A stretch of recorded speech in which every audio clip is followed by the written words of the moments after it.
Welcome back to Orange Hat Reviews. It seems that Disney is making Ackbar a deadbeat dad, and I'm going to take issue with that. And we're also going to be discussing how this future is female narrative that Disney seems to be pushing is really sexist towards women. But first, let's get into the deadbeat dad Ackbar thing, where they're having a comic that introduces Admiral Ackbar's son, Aftab Ackbar. This is the Disney canon, not my preferred EU Legends canon. And they basically explain in the comic that Ackbar had spent 23 years of peace on his planet before going back to the Resistance and joining the fight. Then he dies and whatnot. Everybody knows what happens. He got an off-screen death in a very disrespectful fashion in The Last Jedi. If you ask me, it should have been Admiral Ackbar who was the one that sacrificed himself for the Resistance, not purple-haired Haldo. But anyway, they basically have Aftab Ackbar, Gilles Ackbar's son. Gilles is Admiral Ackbar. He's basically saying that his father barely ever visited him while he was on planet for 23 years. And it's like, why would Disney do that to an honorable character like Admiral Ackbar? Why would you do that? There's no need for it, unless you're pushing a narrative. Han Solo's a deadbeat dad, Anakin Skywalker's a deadbeat dad, Wilhuff Tarkin's father was a deadbeat dad in the Legends. And now they're doing it to Ackbar. And I'm thinking, why would they do it? Does Disney actually have daddy issues? Or does the people who write these comics have daddy issues? What is the narrative they are trying to push? Well, my guess is they are trying to push the Force's female narrative, which is stupid. They're trying to push the future as female narrative, which is stupid. They're trying to push the third wave feminist narrative, which is stupid. You see, here's the thing, folks.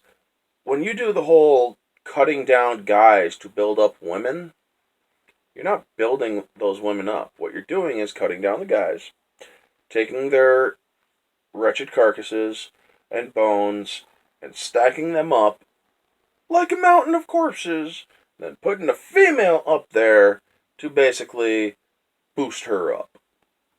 She didn't earn it. She didn't get there herself. No. She just got put up there because she's a female. Now, before any of you idiots come after me for the whole, oh, you're just being sexist or anti-female or whatever, hear me out. Because I've actually talked to a couple of women about this sort of things because I'm friends with a few female Star Wars fans. You want to know what character they absolutely loved when it came to Ackbar and whatnot?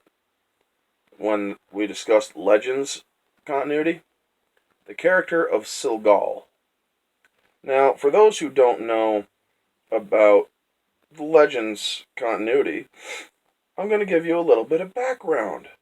A niece of General Gilles Ackbar, Silgal was an ambassador to the New Republic. She helped Leia Organa Solo locate Ackbar when the Admiral retreated to his homeworld after the disaster on Vortex in 11 ABY. She also showed Leia the Startide, while it was under construction under the ocean, she showed Leia the Knowledge Bank. After two women located Ackbar in the personal Seapod, Imperial Admiral Dala attacked Doc. Doc is also known as Mon Cala. But yeah, Silgal, she was a Jedi Master. She sat on Luke's Jedi Council. She was a strong female character. That's a strong female character. Alita is a strong female character. Wonder Woman, Ellen Ripley, all strong female characters, all strong women. Felicity from Arrowverse, she's a strong female character. Until she started embracing the whole hashtag feminism narrative, and then, well, it just became stupid. But she was a very strong character in the beginning seasons of Arrow. All these female characters before this whole SJW stuff came by were strong characters until they start thinking that they are too strong, and then and then it just becomes stupid. I like strong female characters. Why do you think Alita, Battle Angel, is my second favorite movie of 2019? Next to Godzilla? Sorry, there's a bias. Mothra in Godzilla was my second favorite monster in Godzilla King of the Monsters. She is the only female monster, but she was a badass female. And yeah, she died, but you know what? She died doing something awesome, which was making Godzilla strong enough to take the day and become Alpha. And we're not just going to talk about Star Wars, folks. Like I said, this is a two-pronged video. They made Ackbar out to be a deadbeat dad, basically. And I am sick and tired of all this cutting down guys to build up women, because you're not building them up. You're just placing them up. They didn't earn their spot. They were just given the spot. You see, when you do it right, when you actually build a female character up, nobody will have a problem with this.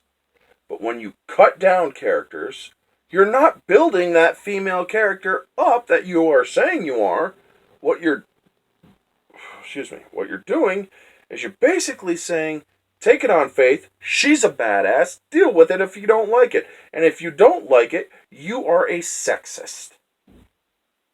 I'm sorry, folks. I don't subscribe to that narrative. Nor will I ever. I like characters like Silgal, Mara Jade, frickin' Tahiri Vela. If you know your legends, you know these characters. Yes, Tahiri fell to the dark side, but she had hope for redemption near the end of Legacy of the Jedi. There are so many awesome female characters in Legends continuity, in the EU, in Star Wars, the Old Republic game. Satele Shan, she's a great she is a great character. Now, true, you can't have her as a playable hero or a companion, but there's also Shea Vizsla, Lana Beniko, and many, many others. Jaisa Wilsom, Nadia Grell, each of them very strong characters, but they had humble origins and they were built to better selves. They didn't cut down guys, they didn't rag on men. They were strong characters, strong female characters, because they were given a chance to grow into their strong characters. Anyway, that's the video, folks. Disney doesn't realize what they're doing. The cutting down men narrative to build up female character narrative. They're not building up female character narrative. They're not building up female characters. What they're doing is they're taking a female character who is just an average character and putting her on the top of a pile of deadbeat male guys that they didn't like, and saying, you're the new top dog and you're so awesome. People will worship you because they're blind and they're stupid blind fans. That's why all those Rey people who love Rey think she's so freaking awesome and whatnot. What did she do to get there? What, she just walk out of a fort or a freaking nexus of force energy and suddenly she's the new god of the force? I'm sorry, folks. I don't embrace Rey's character. I don't embrace Disney canon of Star Wars. The only thing I like from Disney Star Wars is Rogue One. Jen Erso's character was decent. She was very good. She had heart. But yeah, there was flaws with Rogue One. But that movie had more of a George Lucas feel than anything else that they have pumped out thus far. But yeah, that's the video, guys. Y'all know the drill. Like, comment, subscribe, share, all that jazz. Let me know what you guys think down in the comments below. Do you think that this whole feminist narrative is BS? And do you think that they are just further desecrating the memory of Admiral Ackbar by making him a deadbeat dad? Let me know down in the comments below what you think. I'm at 170 subscribers. I would love to get that number up to 200 before the year's out. I just need 30 more subscribers, folks. Help the channel grow a little bit more so I can get better content out. Anyway, this has been Orange Hat Reviews, and I'll catch y'all on the next one.